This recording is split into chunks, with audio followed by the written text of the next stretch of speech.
Zerubbabel, leader of the first return from exile. Zerubbabel, whose name means born in Babylon, or seed of Babylon, was a pivotal figure in the post-exile history of Israel. He was a descendant of the royal line of David, the grandson of King Jeconiah, and the son of Shealtiel or Pedadiah, depending on the biblical genealogy, but consistently referred to as the son of Shealtiel in Ezra and Haggai. This royal lineage made him the legitimate heir to the Davidic throne.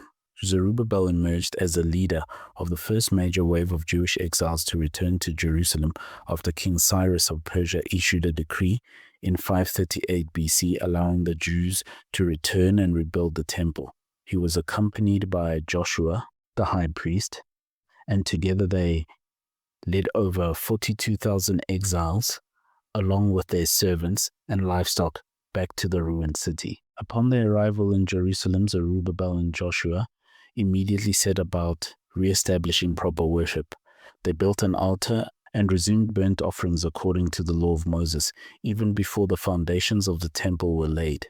In the second year of their return, the foundations of the temple were laid with great celebration.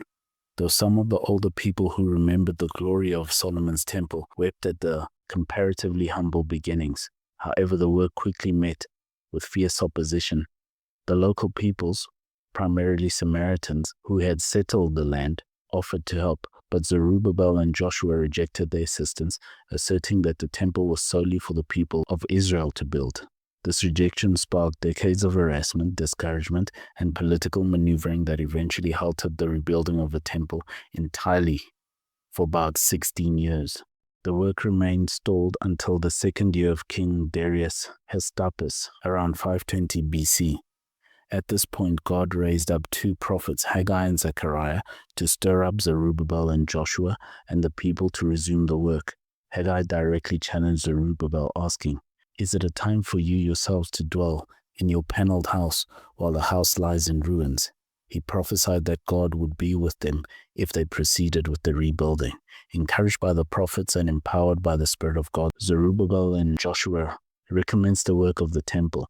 Although facing inquiries from Persian authorities, King Darius reaffirmed Cyrus's decree and even ordered that funds from the royal treasury be provided for the temple's completion.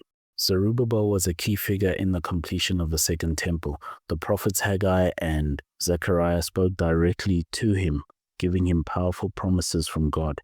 Haggai prophesied, "The latter glory of this house shall be greater than the former, and in this place I will give peace.